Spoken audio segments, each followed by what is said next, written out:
Hello, hello. Today we are answering all of your questions about being a sensory trained therapist in a clinic setting. We're going to talk all about the challenges that therapists in a clinic setting might face when using a sensory-based approach and our best tips for being able to be successful in that setting. I am joined today by I was going to say right hand, but like more like right and left hands. I was going to say Mrs. Celina Wright, who has been a therapist for many years. She is also the mom to three boys, her fourth boy on the way. So we are team four boys together. And she has been working in a clinic for a very long time and has had lots of, supervising roles or director roles, as you might say, in there as well. And first of all, Celina, I know you have been on our show before, but I don't think we've really gotten too much into your background, but I would just love if you're okay sharing a little bit more about, your family and how you came into this field, because I really think something that sets you apart is that you went into the field with the perspective already of being a parent who had a child in therapy. And I always think that you downplay that so much, but it's such a valuable piece of like you're just the wisdom you have coming for that perspective is so valuable. So I'd love if you could share a little bit more about that journey. Definitely. Thank you. And I'm excited to be here talking about this topic. Yes, as you had said, my entrance into the field was unique in that I had the experience as a parent for a few years at that point. So when I first ventured out, when we're young and we're like, okay, what are we going to do with our lives? What's that saying? Do what you love and you'll never work a day in your life. I think a lot of us start out with that in mind. And so I had thought teaching, maybe working with children in some capacity. I wasn't sure if like school psychologist fit me. So I was really trying to feel all of that out. Um, so that was my beginning years in college. Simultaneously, our eldest, Jake, he had been diagnosed already at that point with multiple things, primarily cerebral palsy, a seizure disorder. And so he was already receiving a lot of in-home services at that time. He wasn't yet in school. And I had the opportunity, because it was in home, to participate in a lot of those services, as did my husband. And it was really nice to be able to be on that side of it and just really our eyes be opened and encouraged and hopeful for these services that existed. So, as you know, anyone who from a clinician side who works with parents, you form a relationship and a rapport, right? So these people were in our home and, we would talk to them and of course about Jake, and then they'd get to know us. So one of the early, what was the title? Early intervention specialist, I think was the title. Um, she had found out what I wanted to do and what I was starting to take classes for. And she said, I think you would be great doing what I do. And you have a lot of the classes under your belt already. Why don't you maybe explore it? And it might be something nice for you to, get your feet wet in the field. And one thing led to another. So I applied for that job and got it. And then working a couple years in that company, met a speech therapist, an SLP, and we developed a relationship. And then she told me about this licensure called SLPA, which is like new-ish at the time. I feel like it was around for maybe 5-7 years at that time, but I feel like not a lot of people knew about it. So then that kind of started my path with speech. And went to school, changed my directory, I should say, and my trajectory, and got my SLPA license, got licensed, and then I started working. And I loved what I was doing so much as an SLPA, and I started working in the clinic setting, actually, that I thought I can stay doing this for quite some time. It was very fulfilling. I loved the clinic setting. I loved my coworkers. I loved the clients.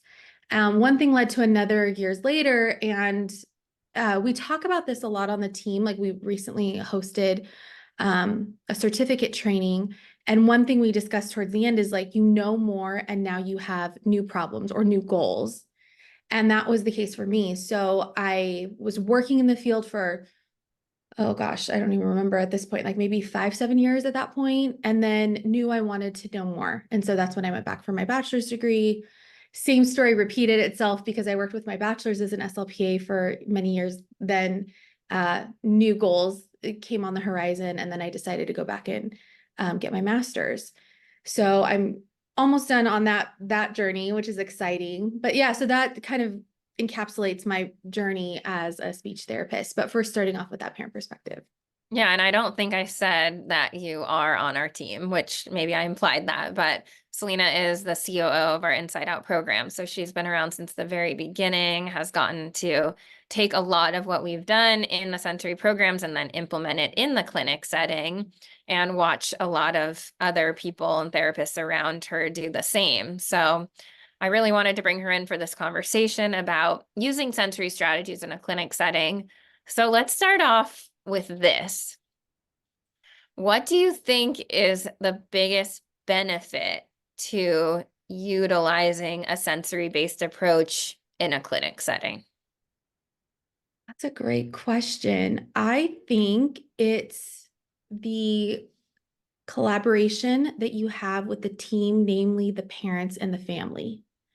Because I think in other settings, schools namely, you might not have that same opportunity. You have interaction, yes, but it looks quite a bit different, right? Maybe less frequent, um, maybe less time, even when it does happen, it's less time.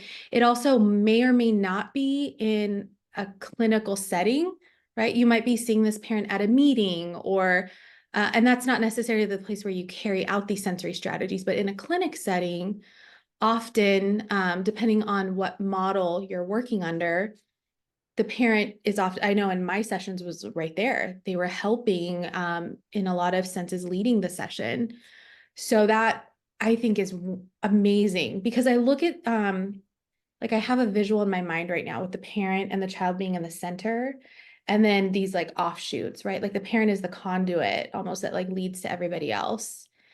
And working in the field for as long as I've had the honor to work and see children grow up. So I worked with kids, early elementary years.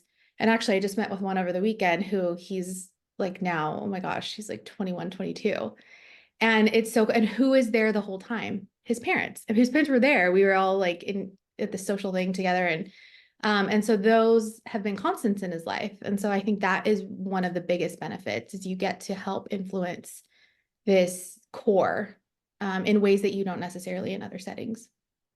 Yeah, I can't help but feel like it's funny because when I was thinking about the biggest benefits, to me, I could list a million, but that's probably Right. because I'm a clinic-based therapist and I love being in the clinic. But I think that's such a huge one. And then as you were talking, I was thinking about another huge benefit, specific to clinics of using a sensory approach is we tend to have a lot of flexibility and control over how we do what we do.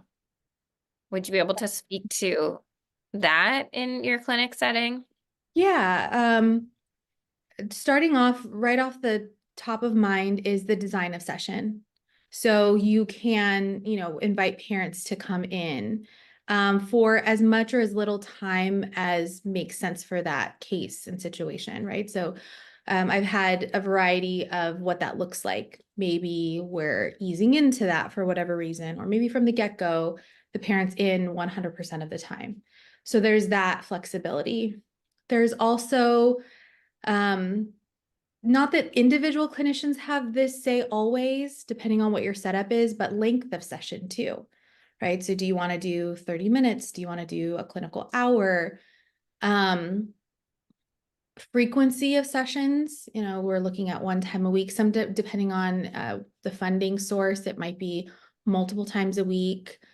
So that's wonderful too. So there are all those benefits, I think, and in terms of flexibility. And And then oh, go ahead. how much flexibility did you guys get in your clinic? And I know clinics are all different, but how much flexibility did you get in like how you write your goals and things like that?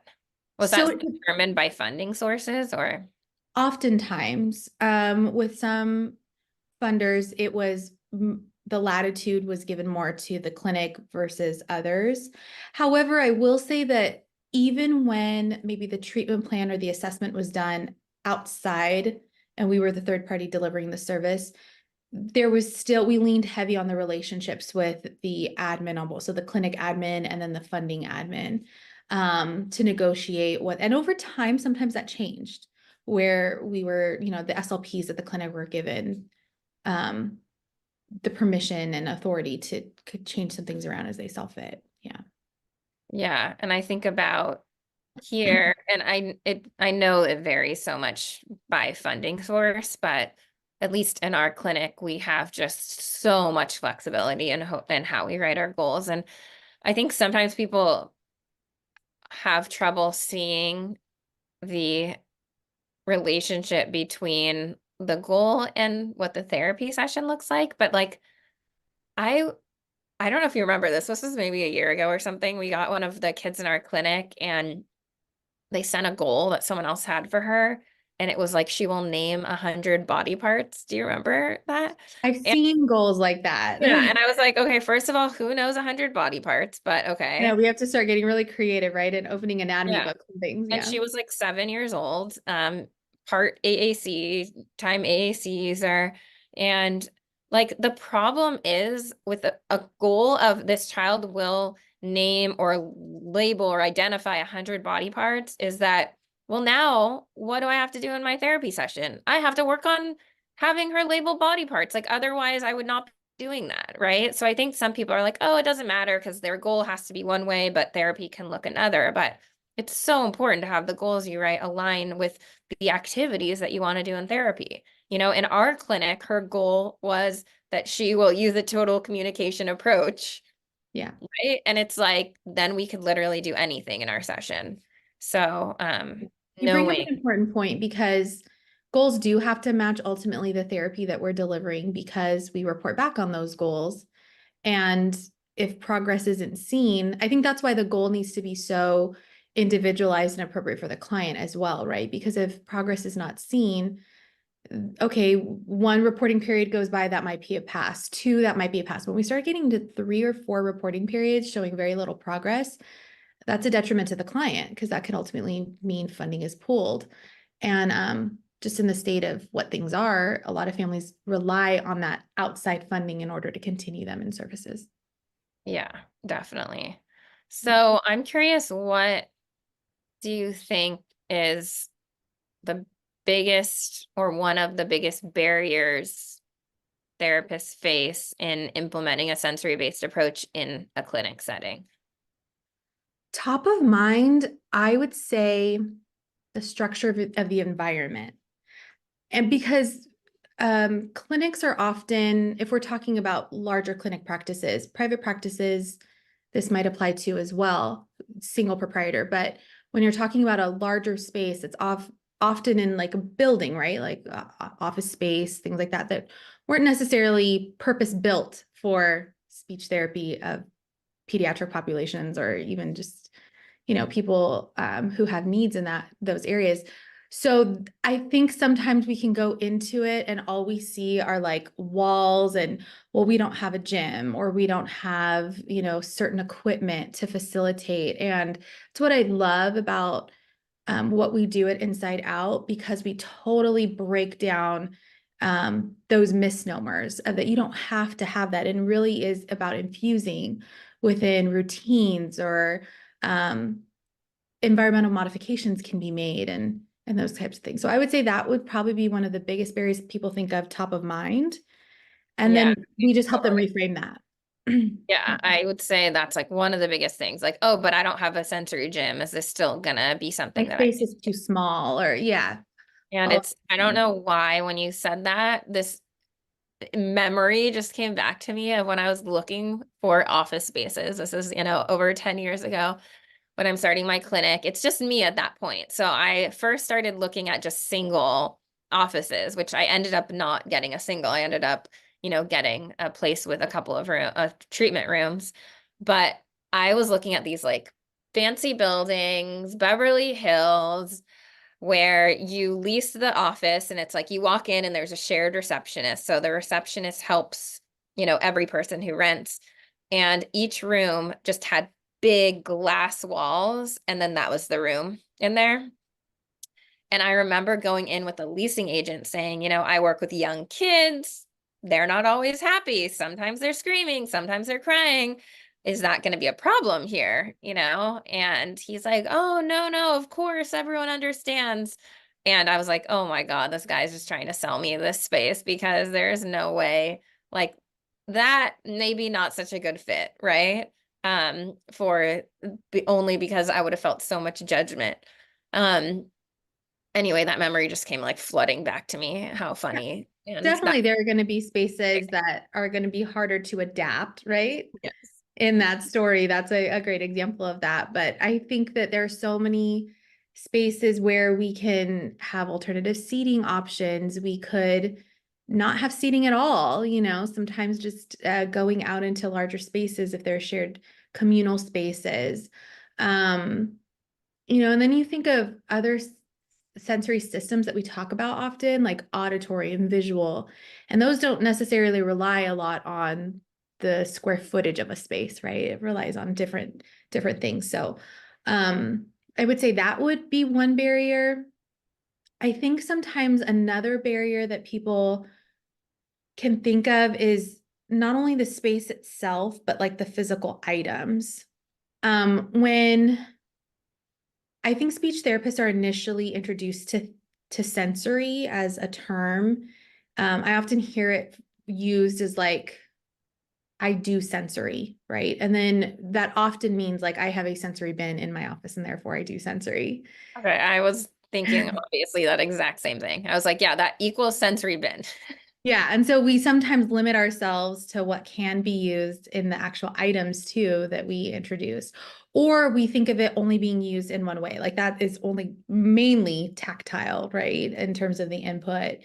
Um, One thing that Inside Out, excuse me, has opened my eyes to, and so many other therapists, is like all of these other nuances to the delivery, like intensity. You can up the intensity, lower the intensity, a child's arousal level. And then you're looking at them as individuals, and maybe we'll get into that a little bit later in the episode, but you also look at that individual sensory system, and how I approach you is different than how I approach this other person.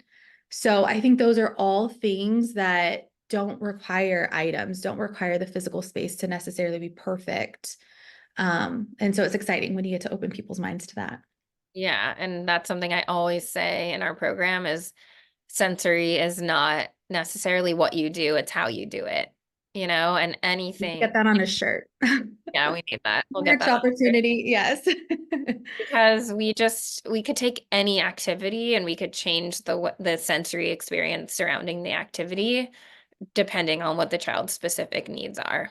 Yes, and to circle back to that strength that clinic offers, that setting, when I was talking about parents and collaborating with them, that's a great thing because parents don't walk around and can't like put our offices in, their backpack and take it with them, right? Like, and so we teach them and help them understand how when you're at home, when you're at the park, when you're at a family gathering, when you're like, the list goes on at schools, how you can help your child adapt, advocate for their sensory needs, how you can educate others on signs, to look for, things to already have set up. It just, all of those are considerations too.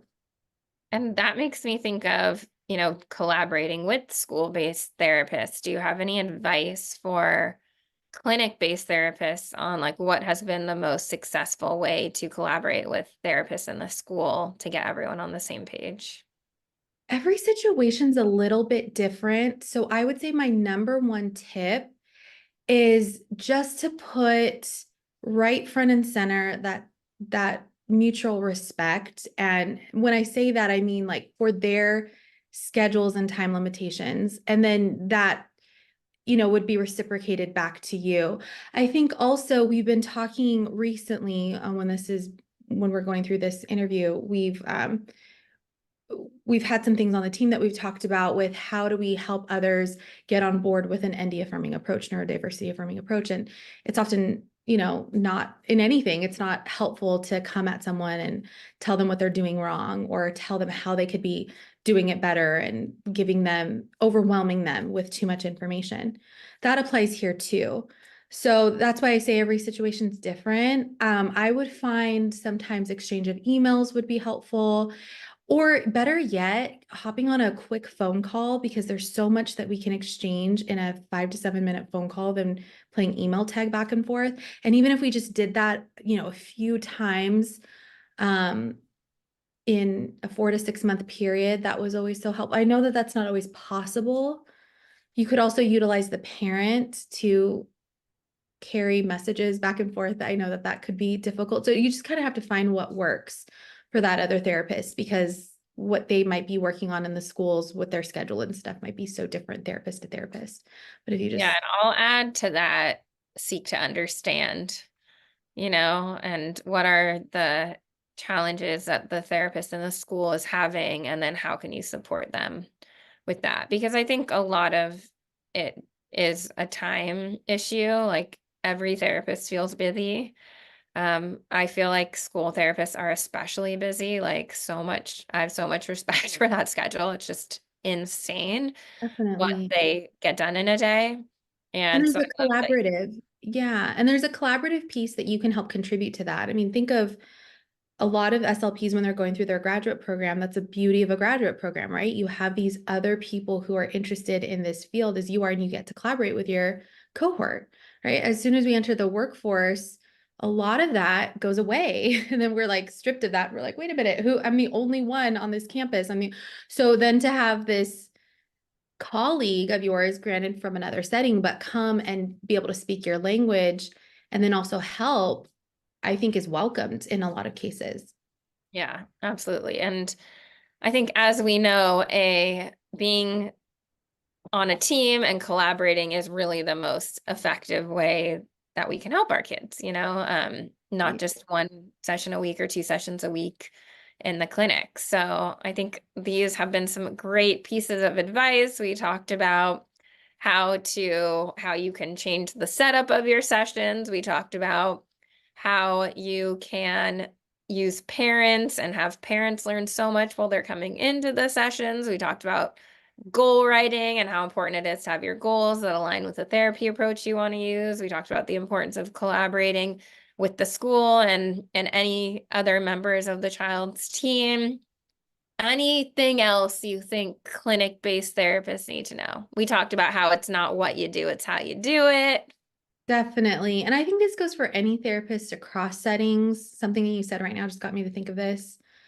Um, Ourselves as clinicians, reminding ourselves continually to be in that seat of also being the learner, and having the parent be our teacher, having the client be our teacher, that the client, most importantly, another therapist in another setting being our teacher. So really being a sponge to learn what they have to offer. I know we have so much we want to share, and sometimes we lead with that, but often listening and being in that seat of what do you have to share with me will take you miles further than if you had gone at it with the initial, let me show you what I know sort of Yes. approach. And listening, every SLP is a worst skill. SLPs love the talking part.